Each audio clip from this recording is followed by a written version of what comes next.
Good morning students, आप देख रहे हैं आपका फेवरेट यूट्यूब चैनल कॉमर्स पेस्टा और मैं हूं आपका फेवरेट फ्रेंड उज्जवल शुक्ला। आज मैं किसी लेक्चर के साथ आपके सामने नहीं आया हूं, ठीक। आज है कुछ हट के बारी। मेन है कि इस समय एग्जामिनेशन का एनवायरनमेंट है, ठीक है। भले ही आप फेस टू फेस यानी कैंपस में जाकर एग्जाम नहीं दे सकते, लेकिन ऑनलाइन एग्जामिनेशन के सिस्टम्स भी हो रहे हैं। खैर, ज़्यादा इन सबसे बोर नहीं करूंगा, सीधे पॉइंट पे आता हूँ कि आज मैं आपके सामने लाया हूँ important theory questions management accounting और इनकम टैक्स सब्जेक्ट के, जो कि आपका फेवरेट चैनल है कॉमर्स पेस्टा, उसकी एक फॉलोअर हैं सिमरन कौर जी। उन्होंने एज अ कमेंट मुझे पोस्ट किया कि sir please upload video on important theory questions of management accounting and income tax. तो सिर्फ उनकी हेल्प के लिए नहीं, उन सभी स्टूडेंट्स की हेल्प के लिए मैं इंपॉर्टेंट थ्योरी क्वेश्चंस डाल रहा हूँ इन फॉर्म ऑफ वीडियो, जो कि मेरे चैनल को फॉलो करते हैं और जो कि इन दोनों सब्जेक्ट्स को परस्यू कर रहे हैं, ठीक है। और हाँ, एक चीज़ और, इससे पहले कि मैं बोर्ड पे आपके लिए क्वेश्चन लिखना शुरू कर दूँ, एक चीज़ बता दे रहा हूँ कि जो मैं पैटर्न लेके आया हूँ साथ में, वो 20 नंबर लॉन्ग क्वेश्चन और 16 नंबर लॉन्ग क्वेश्चन दोनों पे बेस करता है। आपको हर पैटर्न की तरीके से बताऊंगा कि कैसे कैसे क्वेश्चंस पुटअप किए जाते हैं और किस तरीके से आपसे पूछे जाते हैं। कभी कभी क्वेश्चंस की लैंग्वेज घुमा दी जाती है, लेकिन आंसर आपको मालूम होता है, लेकिन जस्ट बिकॉज की लैंग्वेज घुमा दी है आप उसे कैच नहीं कर पाते, ठीक है। तो डोंट वरी, आज आपके सामने पांचों यूनिट्स से मैंने कम से कम 15 क्वेश्चंस बनाए हैं और उन्हीं 15 क्वेश्चंस को आपके सामने रखने वाला हूं। So stay tuned for the questions. भाई, बात करते हैं important theory questions on management accounting. मैं पहले मैनेजमेंट अकाउंटिंग पे ही बताऊंगा क्योंकि मेरे एमबीए सेकंड सेमेस्टर के स्टूडेंट्स के लिए है। तो सबसे पहला मैं यूनिट वाइज लेके चल रहा हूँ, ठीक। हर यूनिट से मैंने ऑलमोस्ट 3 या 4 क्वेश्चन उठाए हैं, ठीक, जो मुझे इंपॉर्टेंट लगे, जो आ सकते हैं आपके एग्जाम में। पहला, elucidate the concept of management accounting. I use यहाँ मैंने एब्रिविएशंस यूज किए हैं, management accounting along with its scope, ठीक। तो इस तरीके से एक सिंपल क्वेश्चन भी आपसे स्टार्ट किया जा सकता है। दूसरा है डिफरेंशिएट बिटवीन यानी distinguish between cost and management accounting, ये पॉइंट में करके दे सकता है। दूसरा है मैनेजमेंट एंड फाइनेंशियल अकाउंटिंग, ठीक। इस तरीके से आपसे डिफरेंस पूछे जा सकते हैं, ये लॉन्ग में पूछा जा सकता है, ठीक है। मैं लॉन्ग के बेस पे बता रहा हूँ, शॉर्ट में मत जाना। तीसरा है how cost plays significant role in decision making, explain with example. यानी आपको ये बताना है, इसमें लिखना है कि कॉस्ट कैसे आपको डिसीजन मेकिंग हेल्प करता है। यानी सबसे बड़ा डिसीजन मेकिंग हेल्प है बजट एस्टिमेशन। तो कॉस्ट कैसे आपको बजट एस्टिमेशन में हेल्प कर सकता है, वो आपको समझाना है पूरी तरीके से और अपने एक्सप्लेनेशन को एक एग्जांपल के साथ प्रेजेंट करना है, ठीक है। चौथा है एक्सप्लेन द फॉलोइंग, ठीक। अब यहाँ पे आपको 2 चीजें एक्सप्लेन करनी है, types of cost and elements of cost. दोनों में अलग चीज है, ठीक है। टाइप्स ऑफ कॉस्ट में आपके fix cost, variable cost, semi variable cost, ये सब आते हैं, ठीक है। एलिमेंट्स ऑफ कॉस्ट में क्या क्या आएगा, मटेरियल, लेबर एंड ओवरहेड, ठीक है। इस चीज को ध्यान रखना कि टाइप्स और एलिमेंट्स को मिक्स मत कर देना, ठीक है। चलते हैं सेकंड यूनिट पे, स्टे ट्यून्ड। अब ला रहा हूँ कि सामने सेकंड यूनिट में मैंने 3 क्वेश्चंस लिए हुए हैं, जो कि आपके अकॉर्डिंग टू जो यूनिट है। I let's go. मेन है व्हाट इज मार्जिनल कॉस्टिंग, ठीक है। ये एक जनरल क्वेश्चन पूछ लेता है कि मार्जिनल कॉस्टिंग क्या है, आप इसे क्या समझते हैं। दूसरा, उसी में ऐड कर देगा सेकंड पार्ट क्वेश्चन का कि differentiate between product and period cost. Marginal costing में आपको प्रोडक्ट और पीरियड कॉस्ट दोनों ही समझाना पड़ेगा, क्योंकि ये दोनों ही इसके पार्ट होते हैं, ठीक है। सेकंड है distinguish between marginal costing and absorption costing. इस पे मैंने एक वीडियो भी बनाया था इसी प्लेलिस्ट पे, जो कि है मार्जिनल कॉस्टिंग या कॉस्ट अकाउंटिंग जिसको हम जानते हैं। उसमें मैंने मार्जिनल कॉस्टिंग और एब्जॉर्प्शन कॉस्टिंग में एग्जैक्ट डिफरेंस जो है डिस्टिंग्विश किया था, जो कि सिमरन कौर जी ने ही कमेंट करके एक अपील की थी कि प्लीज पोस्ट किया जाए, ठीक है। तो मार्जिनल कॉस्टिंग और एब्जॉर्प्शन कॉस्टिंग में आपको डिफरेंस बताना पड़ेगा अगर पूछा जाएगा तो। तीसरा है, इसमें आपको एक्सप्लेन द फॉलोइंग कर देंगे और फिर आपसे कोई 4 चीजों के बारे में पूछा जाएगा। जैसे यहाँ मैंने लिखा हुआ है कि CBP analysis, break even analysis, margin of safety and sales mix and BP, ठीक है। तो आप चारों तैयार कर लीजिए, ये आपको 16 नंबर या 20 नंबर में मिल सकता है, ठीक है। 4 मेन चीज है, 1 या 1.5 पेज का एक्सप्लेनेशन आपको इसमें देना होगा। सीबीपी एनालिसिस क्या होती है, यानी कॉस्ट वॉल्यूम प्रॉफिट एनालिसिस क्या है, फिर ब्रेक इवन एनालिसिस क्या है, मार्जिन ऑफ सेफ्टी क्या है और sales mix and break even point क्या है, ठीक है। ये आपको समझाना पड़ेगा, क्लियर। अब आइए चलते हैं थर्ड यूनिट पे और फिर चलेंगे 4th और 5th। उसके बाद मिलेंगे अगले वीडियो कंटेंट के साथ, जिसमें मैं टैक्स प्लानिंग एंड मैनेजमेंट के इंपॉर्टेंट क्वेश्चन लाऊंगा। फिलहाल चलते हैं थर्ड यूनिट पे।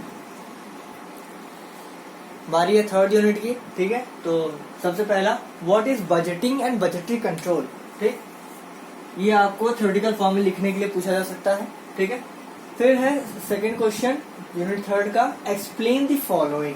तो आपको फॉलोइंग में static and flexible budget, cash budget, sales budget and production budget, ये आपको चारों इन दोनों को एक साथ एक्सप्लेन करना पड़ सकता है पहले वाले को, बाकियों को सिंगल सिंगल एक्सप्लेन करना पड़ेगा, ठीक। और ये सब के सब लॉन्ग बेस्ड हैं, यानी मिनिमम 1 पेज और मैक्सिमम 1.25 या 1.5 पेज आपको, यानी 1 पेज पूरा और पीछे के पन्ने का एक आधा पेज आपको मतलब लिखना पड़ सकता है, ठीक। और कोशिश ये करो कि जितने भी इस तरह के एक्सप्लेन दी फॉलोइंग टाइप के जो आंसर्स हैं, इनमें एग्जाम्पल जरूर डाल देना। एग्जाम्पल डाल दो कि तो और ज्यादा क्लियर मामला हो जाएगा और अच्छे नंबर पुट ऑन हो सकते हैं, मतलब एड ऑन हो जाएंगे आपके स्कोर में, ठीक है। लेकिन हाँ, इसमें आपको टाइम मैनेजमेंट करते हुए करना होगा इस चीज को, तो इस चीज का खास ध्यान रखना कि आप अगर एग्जाम्पल डालें ऐसे क्वेश्चंस में तो टाइम को जरूर मैनेज कर लो कि कहीं एग्जाम्पल डालने के चक्कर में अगला क्वेश्चन का जो टाइम है वो आपके हाथ से निकल ना जाए, ठीक है। Let's see the next question. फिर है डिफरेंशिएट बिटवीन, आपको दो मतलब हेडिंग्स में डिफरेंशिएट करना होगा, जिसमें कैपिटल एक्सपेंडिचर बजट और दूसरा है मास्टर बजट, ठीक। तो कैपिटल एक्सपेंडिचर बजट क्या है वो आपको बताना पड़ेगा और मास्टर बजट क्या बताना। मैंने देखा है कुछ लोगों की लोग जब इस तरह से डिफरेंस बताते हैं तो वो ऐसे थ्योरेटिकल फॉर्म में लिख देते हैं, मतलब ऐसे लिख दिया कैपिटल एक्सपेंडिचर बजट और नीचे मास्टर बजट लिख दिया। ये तरीका गलत है, इस तरीके से कभी भी डिस्टिंग्विश नहीं किया जाता, ठीक। डिस्टिंक्शन हमेशा ऐसे ऊपर लाइन खींचते हैं, नीचे से फिर बीचों बीच लाइन खींचते हैं, इधर कैपिटल एक्सपेंडिचर लिख दो, इधर मास्टर बजट लिख दो, फिर यहाँ पे इनके पॉइंट्स और डिफरेंसेस लिखना शुरू करो, ठीक। ऐसे लिखा जाता है। मैंने अधिकतर कॉपीज में देखा है, क्योंकि मैं खुद भी कॉपियां चेक करता हूँ, मैंने देखा हुआ है कि लोग कैपिटल एक्सपेंडिचर बजट जो है यहाँ ऐसे लिखेंगे पूरा और फिर ठीक नीचे मास्टर बजट लिख के उसको एक्सप्लेन कर देंगे। ये डिस्टिंक्शन करते हैं, ये तरीका गलत है दोस्तों, ऐसे नहीं किया जाता, ठीक। हाई लेवल जो क्लासेस होती है उनके एग्जामिनेशन में सही पैटर्न आपका 2 साइड बनाए जाते हैं, एक तरफ कैपिटल एक्सपेंडिचर बजट होगा, दूसरी तरफ मास्टर बजट होगा, और दोनों को फिर आपको अलग अलग पॉइंट वाइज लिखना होगा, ठीक है। आप बेसिस ऑफ डिफरेंस मत लिखो चलेगा, लेकिन कम से कम फॉर्मेट तो बनाओ यार। बिना फॉर्मेट के डिफरेंस मत करना, नहीं गड़बड़ हो जाती है और उसमें नंबर भी कट जाता है, ठीक। आइए अगला चलते हैं, इसमें material budget and zero base budget, ठीक। तो मटेरियल्स बजट क्या है और जीरो बेस बजट क्या है ये भी आपको एक्सप्लेन करना पड़ेगा, और इसे भी ऐसे ही एक्सप्लेन करना है। एक तरफ मटेरियल बजट, एक तरफ जीरो बेस बजट, दोनों के पॉइंट्स और डिफरेंसेस यहाँ लिखने हैं, ठीक है। अब अगले चलते हैं, अगला है यूनिट 4, उसके बाद चलेंगे यूनिट 5 पे। स्टेट बात करते हैं यूनिट 4 की, ठीक है। तो यूनिट 4 का जो पहला क्वेश्चन है वो है explain how standard costing helps in budgetary control, ठीक।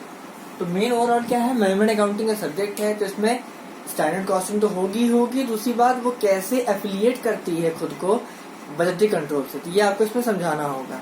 तो इसमें कैसे क्या लिखना है वो अगर आपको जरूरत हो, इनफैक्ट मैंने ऑलरेडी लेक्चर्स में अपने बता रखा है कि वो कैसे दूसरे से एसोसिएटेड है या एफिलिएटेड है, लेकिन अगर आपको दिक्कत हो ऐसे क्वेश्चन आंसर देने में तो कमेंट कर देना, अगर जरूरत हो तो मैं इस पर वीडियो जरूर बनाऊंगा, ठीक है। Overall explain how standard costing helps in budgetary control. Second है difference between standard costing and budgetary control, and then standard costing and variance costing, ठीक, या वेरिएबल कॉस्टिंग जिसे कहते हैं। तो आपको इन दोनों में डिफरेंस बताना होगा और वैसे ही करना जैसे बताया था कि लाइन खींच करके बीचों बीच यानी टी फॉर्मेट बना करके पूरा एक तरफ स्टैंडर्ड कॉस्टिंग एक तरफ वेरिएबल कॉस्टिंग, दोनों के पॉइंट्स ऑफ डिफरेंस लिखते चले जाना। वो पैराग्राफ फॉर्म में मत कर देना, नहीं सब गलत हो जाएगा। फिर तीसरा question, explain the following material variance, labour variance and overhead variance, ठीक है। तो इन सब में आपको एक्सप्लेनेशन के साथ साथ कोशिश है कि अगर याद हो पाए तो सबके फॉर्मूले याद कर लेना और फॉर्मूले को एज एग्जाम्पल डाल देना, और अगर अपने से खुद से कोई एग्जाम्पल यानी न्यूमेरिकल एग्जाम्पल बना पाओ तो वो भी इसमें ऐड कर देना, ठीक है। आपके जब जो टोटल मार्क्स है उसमें अच्छा खासा एड ऑन हो जाएगा, अच्छी खासी रैंकिंग हो जाएगी आपकी, ठीक है। तो अब आखिरी इसमें यूनिट बचा है यूनिट 5, इसके बारे में बात करते हैं और फिर मिलेंगे नेक्स्ट वीडियो में टैक्स प्लानिंग के इंपॉर्टेंट क्वेश्चन के साथ। Stay tuned. लास्ट है यूनिट 5, आइए इसके क्वेश्चन देख लेते हैं। सबसे पहले एक्सप्लेन दी फॉलोइंग, इसमें फिर आपको वही क्वेश्चन दिए जाएंगे, responsibility accounting, life cycle costing या accounting, activity based costing and target costing. ठीक है, इस तरीके से आपको इस तरह के क्वेश्चंस यानी इस तरह के जो एक्सप्लेनेशन वाले क्वेश्चंस है दिए जाएंगे। याद रखना, ऐसे क्वेश्चंस में एग्जाम्पल डालने की पूरी कोशिश करना अगर याद रहे तो। ठीक, और एग्जाम्पल के साथ साथ अगर इसमें वो भी कोई है क्या कहते हैं एग्जाम वो है फॉर्मूला भी अगर है तो फॉर्मूला अगर ऐड कर दोगे that will good and best for you. ठीक है, तो रिस्पॉन्सिबिलिटी अकाउंटिंग हो गया, लाइफ साइकिल कॉस्टिंग हो गया, एक्टिविटी बेस्ड कॉस्टिंग हो गया and last is target costing. ठीक है, अगला आखिरी है what is transfer pricing, also explain its importance. तो इम्पोर्टेंस और ट्रांसफर प्राइसिंग दोनों को एक्सप्लेन करना होगा आपको। ठीक है, वो भी लॉन्ग क्वेश्चन में यानी 20 नंबर या 16 नंबर जैसा भी आपको दिया जाता है उस पे। और इम्पोर्टेंस साथ साथ इसमें भी यही कोशिश करना कि ट्रांसफर प्राइसिंग का अगर कोई फॉर्मूला है याद है, वैसे तो आसान नहीं हुआ इतने सारे क्वेश्चंस में इतने सारे फॉर्मूलेज हैं, लेकिन इन केस अगर मेमोरी में रह जाए तो उसको यहाँ पे मेंशन कर देना और एक सेल्फ एग्जाम्पल यानी न्यूमेरिकल एग्जाम्पल क्रिएट करके यहाँ पे पेश कर देना। ठीक है, आई होप कि आपको ये सारे क्वेश्चंस काफी हेल्प करने वाले हैं आपकी प्रिपरेशन में, खास करके MBA सेकेंड सेमेस्टर और 4th सेमेस्टर वालों के लिए। अगले वीडियो में मैं लाऊंगा टैक्स प्लानिंग के इंपॉर्टेंट क्वेश्चंस जो कि ऐसे इसी तरह पैटर्न्स पे होंगे और उनके भी ऐसे पैटर्न्स रखूंगा ताकि आपको इजी हो हर एक चीज को क्लियर क्लियर समझना। तो see you in the next video of important questions on tax planning and management. Thank you so much.